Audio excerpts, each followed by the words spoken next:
भूत प्रेत आत्माओं जिन जिन्नातों की कहानी आपने बहुत सुनी होंगी, पर मेरी जो कहानी है उन सब कहानियों से हट के है। मेरी इस कहानी को उन कहानियों से तुलना ना करें।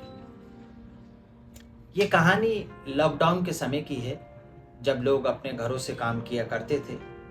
ऑफिस जाना सबके लिए पॉसिबल नहीं था और घर से ही काम हो रहा था, वर्क फ्रॉम होम। सब जगह माहौल का डर था, सब लोगों को अपनी जान की पड़ी थी।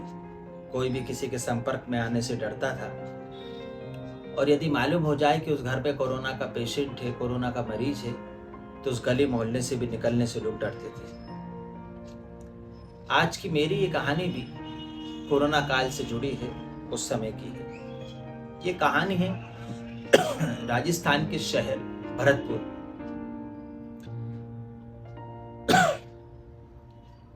दिल की बात बताऊं तो भरतपुर से भी मेरा नाता जुड़ा हुआ है। मेरे रिश्तेदार, मेरे मामा भरतपुर के रहने वाले हैं। हालांकि मेरी उनसे ज्यादा बात नहीं होती। मेरे भरतपुर की बात छिड़ी तो मुझे मामा की याद आ गई, इसलिए मैंने मामा के बारे में बता दिया। भरतपुर जयपुर से भी पास पड़ता है, राजस्थान में आता है। पिछली बार जब मैं खाटू श्याम गया था तो जयपुर से मैं भरतपुर गया। मुझे मामा की बहुत याद आई, पर मैंने मामा को फ़ोन नहीं लगाया, क्योंकि मामा से मेरी बहुत दिनों से, क्या कई सालों से बात नहीं हुई, लगभग 10 सालों से मैंने अपने मामा को नहीं देखा। खैर, ये दिल की पर्सनल बात थी जो मैंने आप लोगों से शेयर कर ली, क्योंकि भरतपुर का नाम आया तो मुझे बताया बिना रहा नहीं गया। यहाँ पर एक फैक्ट्री होती है और फैक्ट्री में एक व्यक्ति काम करता है। कानूनी दायरों और व्यक्ति की पहचान की वजह से मैं उसका असली नाम इस कहानी में नहीं बताऊंगा। मैं उस व्यक्ति को अमित नाम देता हूँ, पर कहानी बिल्कुल एकदम सच्ची है और दिल को छू लेने वाली है। एक फैक्ट्री में एक अमित नाम का व्यक्ति काम करता था। साथ में उसके 2 बच्चे और पत्नी भी रहा करते थे। पास ही गांव का रहने वाला था, भरतपुर के पास के गांव का। तो जब भी समय मिलता रविवार को अपने माँ बाप से मिलने गांव चला जाता और बीवी बच्चों को भी घुमाना था। ये उस सदी का पहला लॉकडाउन था। लॉकडाउन ने जीवन को हिलाकर रख दिया। न केवल जान माल की हानि हुई, बल्कि लोगों को आर्थिक समस्या का भी सामना करना पड़ा। और लॉकडाउन के साथ साथ ही बहुत सारी तकलीफों ने जन्म ले लिया। बहुत सारी तकलीफें लोगों के जीवन में आ गई। सब जगह कारोबार में, फैक्ट्री में, घरों में ताले लग गए। जीवन अस्त व्यस्त हो गया। कुछ लोगों का जीवन नौकरी पर ही टिका था, वो नौकरी करते थे। पर कुछ लोगों ने इंसानियत भी दिखाई। कुछ ने खाना बांटा, कुछ ने दवा बांटी, कुछ ने ऑक्सीजन के सिलेंडर बांटे। जिससे जो मदद हो सकी वो मदद उसने की, चाहे वो किसी भी शक्ल में हो। हमसे, आपसे जो भी मदद हुई सबने की। मुझसे भी जो मदद लॉकडाउन में हुई मैंने की। हालांकि जब मदद की जाती है तो मदद के बारे में बताया नहीं जाता, नहीं तो मदद करने का कोई मतलब नहीं होता, इसलिए मैं उस बारे में बात नहीं करूंगा।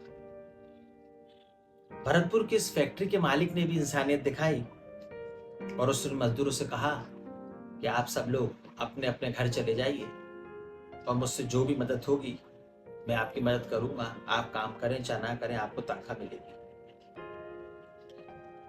न फैक्ट्री मालिक को अंदाजा था, न मजदूरों को अंदाजा था कि लॉकडाउन कितना लंबा चलेगा।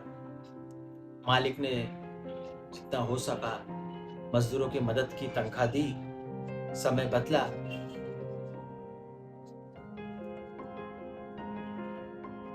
और लोगों ने अपने घर से धीरे धीरे निकलना शुरू किया। सब सामान्य होने लगा था। समय के साथ साथ जब सब कुछ चालू हो गया, भरतपुर की वो फैक्ट्री भी खुली, मजदूर भी आने जाने लगे और काम धीरे धीरे उस फैक्ट्री का चलने लगा। शहर भी सामान्य हो गया। अमित भी अपने परिवार के साथ वापस आ गया। और हंसमुख मिलन स्वभाव था उसका। सब लोगों से अच्छे से मिलना, सब लोगों से बातचीत करना, और सभी लोग उसकी व्यवहार की और उसकी काबिलियत की इज्जत करते थे। वो एक पर्टिकुलर एक मशीन चलाया करता था, उस मशीन पे काम करता था, उसमें माहिर था, तो लोग उसको हुनर की भी इज्जत करते थे। अच्छा मेहनती लड़का था। अमित सबसे मिलता है, सब सामान्य जैसा रहता है जैसे लॉकडाउन से पहले था। और वहां पर काम करने वाले लोगों को इस बार एक अजीब सी बात चुभने लगी। वह आपस में ही बात करने लगे कि अमित का बर्ताव जो है वो बदला बदला हुआ सा है। साथ के लोगों को लगा कि शायद कोरोना काल में बहुत सारी मुसीबत झेली है, तो थोड़ा सा बदला बदला हो गया है। लोगों ने ज्यादा ध्यान नहीं दिया और सब लोग अपने काम पे लग जाते। अब बीवी बच्चे जो थे वो गांव में ही रहते हैं। अमित उनको साथ में नहीं लाता क्योंकि उसे लगता था कि शायद कोरोना वापस ना आ जाए या बच्चों पे इफेक्ट ना पड़े, तो बेबी बच्चों को गांव में ही छोड़कर आता है। ये बच्चे गांव में ही रहते हैं और अमित यहाँ फैक्ट्री में काम करना शुरू कर देता है। सभी पर कर्ज हो गया था क्योंकि लॉकडाउन में लोगों ने जिससे उधार मिला, जिससे जो मदद ली, वो वैसे मदद लेते गए। अमित पर भी कर्ज हो गया था। तो अमित ने फैक्ट्री के मैनेजर से कहा कि मैं ओवर टाइम करना चाहता हूँ। उसने कहा बिल्कुल कीजिए, ओवर टाइम कीजिए, आप करना चाहते हैं। अब आपको इस कहानी में ये अजीब लगेगा कि फैक्ट्री का टाइम 6 बजे खत्म हो जाता, सब मजदूरों को घर भागने की मस्ती, और कोई मजदूर ओवर टाइम नहीं करता था। सिर्फ अकेला अमित ही था जो ओवर टाइम करता था। ये सिलसिला यूं ही चल रहा था। काम खत्म करते मजदूर 6 बजे चले जाते और अमित ओवर टाइम चालू कर देता। तो एक दिन मैनेजर ने अमित से पूछा कि तुम दिन भर काम करते हो और शाम को ओवर टाइम भी करते हो, तो क्या तुम्हें नींद नहीं आती? तो अमित ने जवाब दिया कि साहब, मुझे कहाँ नींद आती है। ये सुनकर मैनेजर को थोड़ा अजीब लगा, पर उसने सोचा कि कोरोना काल में परेशान है, शायद इसलिए ऐसी बात कर रहा है। मैनेजर ने उसकी बात पर ध्यान नहीं दिया और उसे भी अपने काम से मतलब था। मैनेजर ने कहा ठीक है, करो ओवर टाइम। फिर एक दिन एक अजीब वाक्य होगा, यहां से कहानी मोड़ लेती है। जो फैक्ट्री का गार्ड होता है, वह रात में जब अमित अकेला काम कर रहा होता है मशीन पे, तो अंदर जाकर घूमने के लिए जाता है, तो वो देखता है कि वहां पर अमित की कटकाठी से 3 गुना लंबा चौड़ा एक व्यक्ति मशीन पर काम कर रहा था। चौकीदार ये देखकर डर जाता है और बदहवास चिल्लाता हुआ बाहर की तरफ वापस आता है। अगले दिन वो मैनेजर को ये सब बात बताता है, पर गार्ड था, उसकी बात पर कोई यकीन नहीं करता है। सब सोचते हैं कि वहम होगा इसका, या इसने और कुछ देख लिया होगा। और बात आई गई हो जाती है। अमित मजदूरों के साथ में शाम 6 बजे तक काम करता और उसके बाद नाइट शिफ्ट करता, ओवर टाइम करता और अपने घर चला जाता। अब 1 माह का समय पूरा हो चुका था, तो लगभग 29-30 दिन। अगले दिन तनख्वाह का समय था, पर एक अजीब वाक्य होता है कि जिस दिन तनख्वाह बंटने वाली होती है उस दिन अमित फैक्ट्री आता ही नहीं है। ये बात मैनेजर को बहुत अजीब लगी कि एक व्यक्ति जिसको पैसे की जरूरत थी, जिसने दिन रात फैक्ट्री में काम किया, एक अकेला ऐसा मजदूर जो ओवर टाइम करता था, और जब आज तनख्वाह बंटने की बारी आई तो वो गायब है। ये बात मैनेजर सोचता ही रहा कि आखिर ऐसा होगा। तनख्वाह बंटनी थी, आज पैसे की जरूरत थी, तो व्यक्ति सबसे पहले आता है।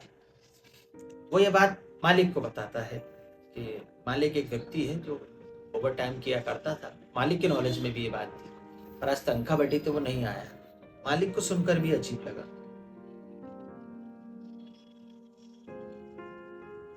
मालिक ने मैनेजर से कहा कि तुम आसपास के लोगों से पूछो, शायद किसी को उसकी खबर हो। आसपास खबर ली गई तो कुछ पता नहीं चला।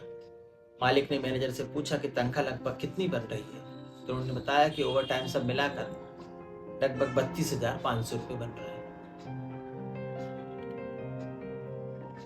मालिक मैनेजर से कहता है कि हो सकता है बीवी बच्चे गांव में हो, किसी की तबीयत खराब हो गई है तो बिना बताए वो गांव चला गया हो। तुम एक काम करो, एक व्यक्ति को अपने साथ लो और उसके गांव चले जाओ और ये पैसे 32,500 रुपये उसके घर वालों को, पत्नी और बच्चों को दिया, और मालूम भी करना कि वो आखिर क्यों नहीं आया, अचानक ऐसे गायब क्यों हो गया।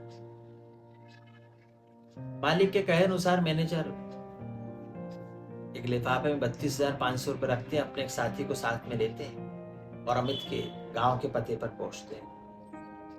तो जब वहां पहुंचते हैं तो वहां पर एक महिला और 2 बच्चे मिलते हैं। मैनेजर पूछता है कि अमित कहाँ है।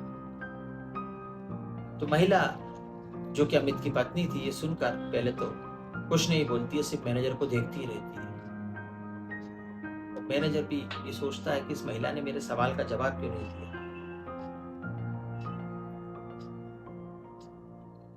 मैनेजर फिर से पूछता है कि अमित कहाँ है, तो उसकी पत्नी कहती है कि वो नहीं है।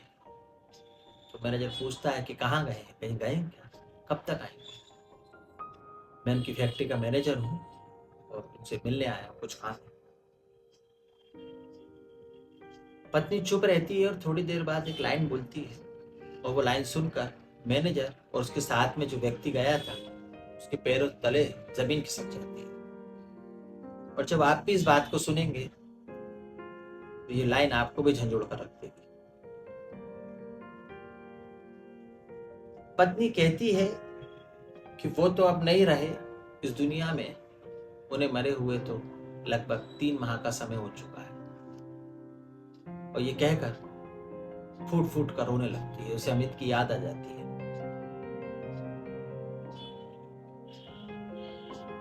वो ये कहती है कि अमित को मरे हुए तो लगभग 3 महीने का समय हो चुका है। कोरोना काल में वो खत्म हो गए थे और उनका अंतिम संस्कार इसी गांव में हुआ, हमारी आंखों के सामने हुआ, गांव वालों ने ही किया। क्योंकि लॉकडाउन हल्का हल्का खुलने लगा था उस समय, तो लोग अंतिम संस्कार में जाने लगे थे, पूरी तरह नहीं, थोड़ी थोड़ी मदद लोगों की करने लगे थे। मैनेजर कहता है कि आप क्या बात करती हो, 1 हफ्ते पहले तो वो हमारी फैक्ट्री में ही काम कर रहा था और जब तनख्वाह का समय हुआ तो वो तनख्वाह लेने नहीं आया, इसलिए हमें ढूंढते हुए आना पड़ा। तो पत्नी कहती है कि आपको धोखा हुआ होगा, वो मेरे पति नहीं होंगे। मैनेजर कहता है कि मुझे उसका चेहरा, उसकी शरीर की बनावट मैं सब पहचानता हूँ। लगातार 30 दिन तक फैक्ट्री में आया है, उसने काम भी किया है, ओवर टाइम भी किया है, हाजिरी रजिस्ट्री में उसके साइन भी है। और मैं उस फैक्ट्री में कई सालों से मैनेजर के पद पे हूँ, मैं एक एक मजदूर को नाम और कदकाठी और चेहरे से पहचानता हूँ। ये सुनकर अमित की पत्नी और वहां जो कुछ लोग, आसपास के लोग इकट्ठे हो जाते हैं, आश्चर्यचकित हो जाते हैं। किसी को कुछ समझ में नहीं आ रहा था कि आखिर हो क्या रहा है। जो व्यक्ति 3 महीने पहले मर चुका है, वो 1 हफ्ते पहले तक फैक्ट्री में कैसे काम कर रहा था। और मैनेजर ने कहा कि रजिस्ट्री में उसके साइन भी है और मैं अपने सारे मजदूरों को पहचानता हूँ। ये अजीब वाक्या था, वहां का एक माहौल ही अजीब सा बन गया था। मैनेजर कहता है कि उसने पूरे महीने काम किया, साथ में उसने ओवर टाइम भी किया, और वो पहला और आखिरी ऐसा मजदूर था हमारी फैक्ट्री में जो रात में ओवर टाइम किया करता था। हमारे यहाँ कोई मजदूर ओवर टाइम नहीं करते, क्योंकि जैसे ही 6 बजता है सबको घर जाने की बचती है। और मैं उससे पूछता भी था कि तुम पूरे दिन भर काम करते हो, पूरे रात भर काम करते हो, तुम्हें नींद नहीं आती? तो बोलता था कि नहीं साहब, मुझे नींद कहाँ आती है। तो मुझे लगा कि पैसे का कर्ज होगा और लॉकडाउन के तनाव में शायद इस पैसे से जवाब दे रहा है। तो उसने जो काम किया था, मैं वो तनख्वाह 32,500 रुपये लेकर आया हूं। पर मैनेजर उसकी पत्नी की बात को मानने के लिए तैयार नहीं था। 1 हफ्ते पहले तक मेरी फैक्ट्री में काम कर रहा था, ये कैसे पॉसिबल है कि वो 3 महीने पहले मर चुका है। पर पत्नी को भी मैनेजर की बात पे यकीन नहीं होता है कि जो व्यक्ति 3 महीने पहले मर चुका है वो उनकी फैक्ट्री में कैसे काम कर रहा था। अब उसकी पत्नी गांव के लोगों को इकट्ठा कर लेती है और उसके बच्चे भी होते हैं। वो कहती है आप गांव वालों से पूछ लीजिए, 3 महीने पहले ही मर चुके हैं।